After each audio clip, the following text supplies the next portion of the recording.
I searched the Steam Workshop to find the best mods released in July 2023. Here's what I found. Lifestyle Hobbies. This mod aims to give a little more personality to your survivors by adding an entire system built around music.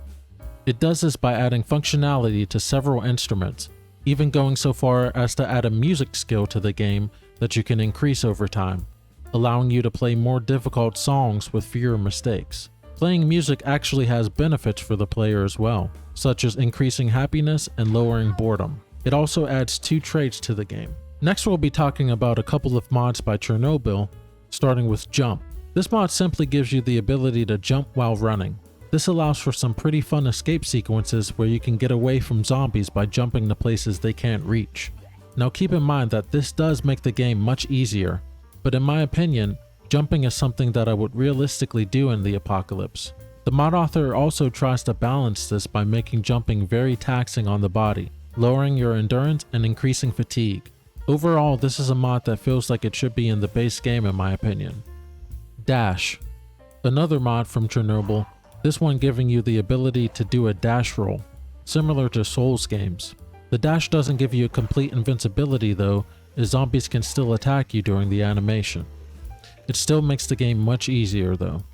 The Last of Us Guns is a huge mod that seeks to bring not only the weapons from The Last of Us into Project Zomboid, but also the various systems that went along with them, such as the ability to upgrade your gun at a workbench, and also letting you perform maintenance on them.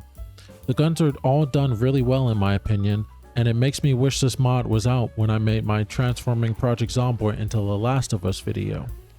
Cordyceps Spore Zones.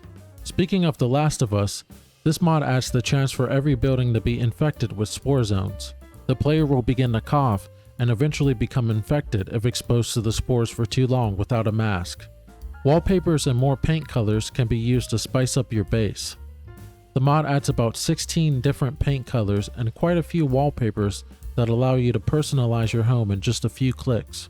Immersive Lore seeks to make the world of Project Zomboid feel more believable, like real people actually lived in Knox County during the outbreak. With this mod enabled, you will occasionally find tattered paper when looting.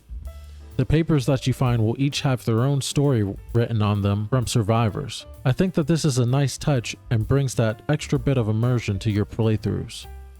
Braven's Rappel Kit gives you access to a Rappel Kit that can be used to climb down from anywhere that's 4 floors or lower. Unlike vanilla rope, the Rappel can be used on ledges and even empty floors.